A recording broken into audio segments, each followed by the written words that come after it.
that Blake Lively has told people that there were multiple reasons that Justin Baldoni made her feel uncomfortable. It's a feminist buzzword. Uncomfortable on set. And beefing with her co-stars is a very common thing. And this is it. It's whiny, it's bratty, and it needs to end. Well, if it isn't the consequences of my own. She has spent years curating the perfect image, America's sweetheart, the picture-perfect wife, and the devoted mother. But ever since the Blake Lively drama started a few months ago, Candace Owens has been digging through nooks and crannies to figure out the truth. I have not seen a case so open and shut in my life. And the more that I read and the more details that I get into, because I've been working on my timeline, I'm just shocked at how many lies were told. And now that she has the receipts to back up her findings, Blake is shaking in her boots. The curtain has been pulled back, and what Candace just exposed could change everything. Stick around because we're breaking it all down, and trust me, you don't want to miss this. Blake Lively has always been the Hollywood darling, graceful, charming, and seemingly untouchable. But Candace Owens just cracked open a story that could change everything. While the public was still piecing together the rumors, Candace uncovered something far more calculated. Before the drama even made it to the New York Times, Blake was already making moves behind the scenes. I think we may have cracked the mystery, or at least we established a very crucial part of the puzzle, which I am told by Taylor Swift's team. I guess not by her team, but like Taylor Swift's team tried to bury what I'm about to show you. Unlike what the official story they tried to sell, she wasn't just reacting to being disrespected at all. She was strategizing from the very beginning, and her target was none other than Justin Baldon. Candace meticulously put together the timeline, and now that the full picture is out, there's no running from it. Seems that there's proof that the New York Times began working on the article even earlier, potentially back in October of 2024. So we had proof. Blake thought she was in control, but this time, the receipts tell a different story, and now she's panicking. Blake's team is working overtime trying to flip the narrative.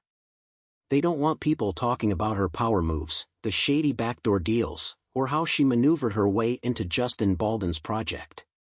They want people to feel sorry for her. And Blake Lively's PR team wants us to know that everything that's happening right now is hurting Blake's feelings. And I don't know if you guys have paused to consider that Blake's feelings might be getting hurt in all of this. Well, if it isn't the consequences of my own action. If this isn't full-fledged Nepo diva. I don't know what treatment is. Blake has lived the Hollywood dream her entire life, cushioned by privilege, protected by PR, and shielded from real consequences. But now that safety net is gone. No one's gushing over her romance with Ryan Reynolds. No one's romanticizing her curated love story, which, let's be real, is its own Pandora's box. Instead, people are finally seeing her for what she's been all along, without the glossy Nepo buffer. The lawsuit is causing her and Ryan Reynolds severe anguish. They are anguished by the things that they did being found out by the public in that article. And for the record, this isn't behavior you pull if you weren't served life on a silver platter. Blake is used to getting her way, and when things don't go according to plan, cue the whining. Well, old habits die hard.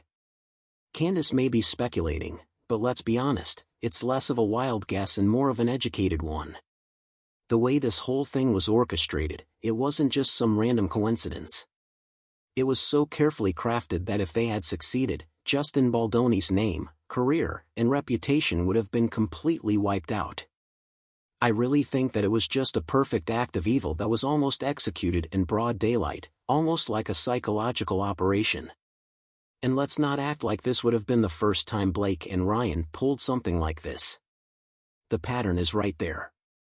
They've danced to this tune before, playing the perfect couple in public while doing some of the most ruthless, lethal moves behind the scenes. This isn't just about one misstep. It's about a track record that's been hiding in plain sight, shielded by their happy family persona. They publicly bullied people before, but no one said a word. Why? Because their PR machine is that powerful. But now, the cracks are showing, and Candace Owens just put a spotlight on all of it. This is what Ryan said about Justin at the Deadpool Wolverine after-party. At the after-party, Wayfair was informed that Reynolds approached a senior executive at WI and expressed his deep disdain for Baldoni, going as far as to suggest that the agency is working with Eider. This has again written all over it, and I know many would feel the same. Anyway, while Ryan and Blake were busy pulling their usual tricks behind the scenes, Candace exposed that this time they got a little too bold, too desperate. Now, let's talk about Justin Baldoni's PR specialist, Jed Wallace. His firm, Street Relations Incorporated, is suing Blake Lively for defamation after she claimed Wallace and his company. There's no way around it. Blake Lively and Ryan Reynolds are running out of options. That countdown has begun, and at this point, the only thing left to do is watch them eat the humble pie they've been serving to everyone else for years. Well, I can tell you that this is now the 5th lawsuit associated with Blake versus Baldoni, and we're exhausted by it. Now, based on Justin's recent release of documents, an expert I spoke to says Blake will fold. This entire saga started when video surfaced of Blake Lively being less than kind to multiple people, interviewers, colleagues, and even fans, and instead of taking accountability, she did what all Hollywood elites do when backed into a corner. She flipped the script and manufactured a new narrative. Blake needed a distraction, and unfortunately for Justin Baldoni, he became the perfect target. She accused him of orchestrating an elaborate PR campaign against her, throwing out wild allegations to shift the focus away from her own behavior. Blake's original filing, which was with the Californian Civil Rights Department, was supposed to be the only filing. It was the ultimate bad PR response to what they wrongly assumed was but this wasn't just another Hollywood feud. This was something far more damaging. People might have forgiven her mean girl moments. They might have moved on from those exposed clips. But fabricating accusations in a way that undermines actual victims? This is something no one is willing to overlook. They dragged Justin's name into this mess not because he had anything to do with it, but because they needed someone to take the fall. And the worst part is, this time they did it in plain sight. That civil complaint was so exaggerated, so stretched out, but they thought no one would notice. But people did notice. They wanted to be able to file that, take it to the New York Times, get them to take down Justin Baldoni, and who knows, Blake might have thought, okay, we're going to resolve this in the background now. But now, they're not just losing the PR battle, they're being sued for it. The situation has escalated even further. Amid Blake's legal battle with Baldoni, crisis management expert Jed Wallace has officially sued her for defamation. Wallace, the owner of PR firm Street Relations, filed a lawsuit in Texas federal court on February 4, demanding $7 million in damages. Why? Because Blake dragged his name into her lawsuit against Baldoni, accusing him of fabricating social media content to make her look bad. But Wallace isn't playing the Hollywood game, he's fighting back, demanding a court order to clear his name and prove he had nothing to do with the chaos Blake is trying to pin on him. Just to give full context, here's what Blake said about Jed in her complaint. Managers also retained subcontractors, including a Texas-based contractor named Jed Wallace, who weaponized a digital army around the country, from New York to LA, to create, seed, and promote content that appeared to be authentic on social media platforms and internet chat forums. The Baldoni Wayfarer team would then feed pieces of this manufactured. So now, Blake isn't just up against Baldoni, she's up against real legal consequences. And from the looks of it, she has no way out. But wait. When fans started calling Blake out on her non-serious approach, aka the civil complaint, she was forced to escalate things and file a full-blown lawsuit. Yet, when she did, Jed Wallace's name was nowhere to be found. It was as if she magically erased him from the narrative overnight, hoping no one would notice. But the damage was already done. Her correction came too late. Wallace's entire reputation had already been dragged through the mud, and now he's making sure she pays for it. This is the lawsuit that she filed in New York 11 days later. And now, all of a sudden, you don't see Jed. Okay, it was a pretty strong allegation you made about Jed in the CRD complaint. What happened in 11 days? Wallace's current lawsuit stated that, as Lively later admitted, she knew of no facts to support the allegations against Wallace or Street. Neither Wallace nor Street had anything to do with the alleged retaliation, failure to investigate, or aiding and abetting the alleged harassment or alleged retaliation. Neither could they have breached a contract with Lively because no such contract existed. Meanwhile, Blake's lawyer Michael Gottl wasted no time firing back at Wallace's lawsuit. In a statement to The Hollywood Reporter, he downplayed the entire situation, basically brushing off Wallace's claims as baseless. Another day, another state, another 9-figure lawsuit seeking to sue Miss Lively into oblivion for speaking out against SH and retaliation, said Lively's legal team, led by Michael Gottl, in a statement. This is not just a publicity stunt, it is a transparent retaliation in response to allegations contained within an SH and retaliation complaint that Miss Lively filed with the California Civil Rights Department. While this lawsuit will be dismissed, we are pleased that Mr. Wall has finally emerged from the shadows and that he too will be held accountable in federal court. But let's be real, if there was no truth to Wallace's case, why was Blake so quick to erase his name from her own lawsuit? It's giving damage control, and it's not the good kind. Oh, so now it all makes sense. At first, people thought Ryan Reynolds' Deadpool scene was just another random joke, right? But thanks to Candace Owens pulling out the receipts, it turns out mocking Justin Baldoni wasn't just a joke, it was the whole point. Miss this? She never said that. No, but I bet she thought it. You are so mean my brain could taste your fingers, and they tasted like hate. And where in God's name is the intimacy coordinator? This wasn't some off-the-cuff improv. This was calculated. Blake and Ryan have been working overtime behind the scenes to turn Justin into a joke, and they thought they could do it right under everyone's noses. But let's talk about timing for a second. Why now? Just a few days ago, they were trying to gaslight everyone into thinking Justin Baldoni was the mastermind of a PR campaign against Blake. And suddenly, Ryan's out here sneaking in jabs at him on a multi-million-dollar film? That's not a coincidence. It's giving desperation. It's giving damage control. It's giving, we tried to ruin him quietly, but now that people are noticing, let's just mock him publicly instead. And here is one of the cut scenes that they said, okay, this one's not going to make it into the movie, but here it is. I'd be fighting alongside them, but my calling is to one day host a podcast that monetizes the women's movement. And here's the thing, Blake Lively couldn't even say Justin's name once in her interviews. Not a single acknowledgement. It's like she was doing the Hollywood version of, if we don't talk about him, maybe he'll disappear. Meanwhile, Justin is out there giving Blake her due credit and more. I'm just grateful. I'm grateful to Colleen for trusting me, for writing such a beautiful book. I'm grateful to her mother for allowing it to happen because really, this was in honor of her mom. And I'm grateful to Blake for just being a powerhouse of a performer.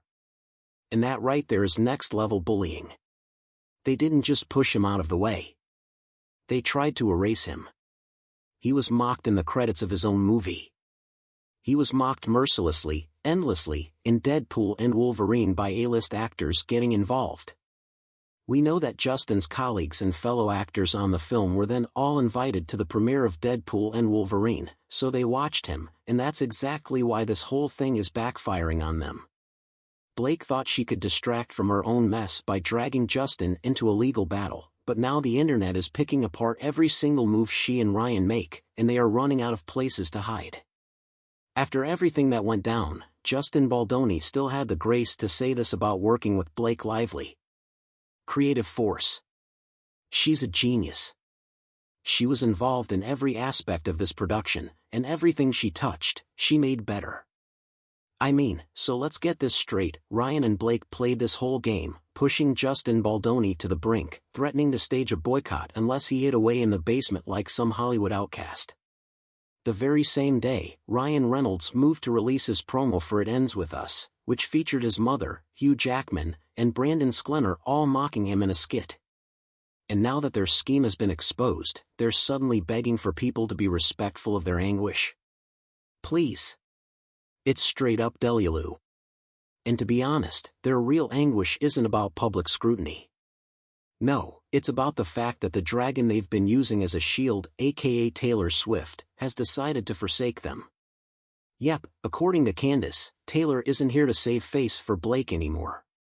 Instead, she's in full damage control mode, working to turn her own public perception around. And what better way to do that than by throwing Blake under the bus? Taylor came to Blake's apartment at the time Blake told her to, not knowing anyone else would be there.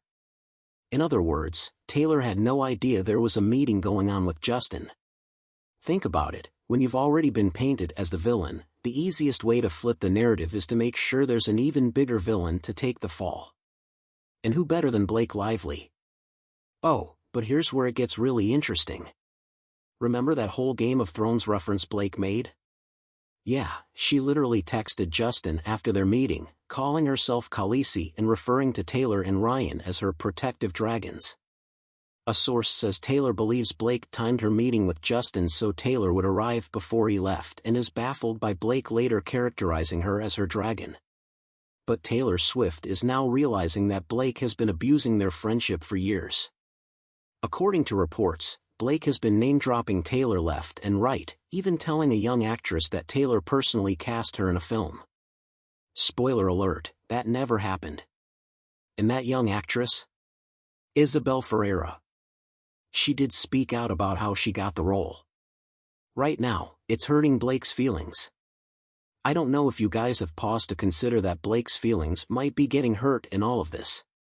Well, if it isn't the consequences of my own actions. And after all that, TMZ sources are now hinting that Blake and Taylor have supposedly hugged it out.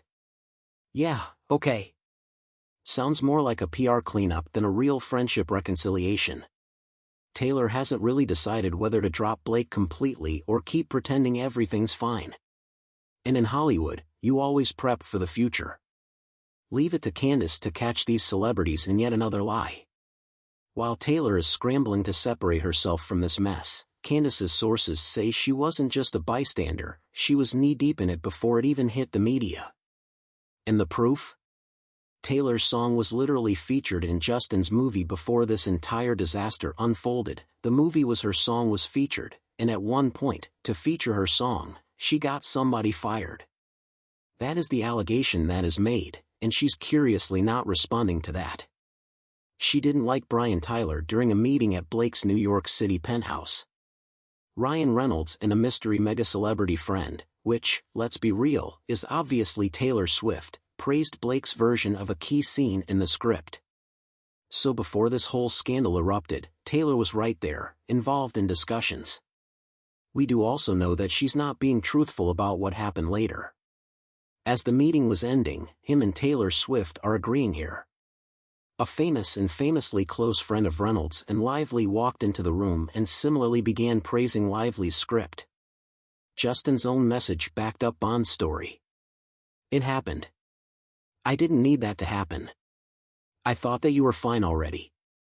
And if Taylor had said absolutely nothing to him, then she would have responded and said, "What are you talking about?" She was just coming into the house, like, so why is Blake the one panicking if Taylor is the one shifting blame? Well, who do you think put Blake in megastar status in the first place? If Taylor's name got bad press, Blake would be dropped so fast she wouldn't even have time to blink. And that's exactly why even after Taylor pinned everything on Blake, Blake didn't dare make a single sound.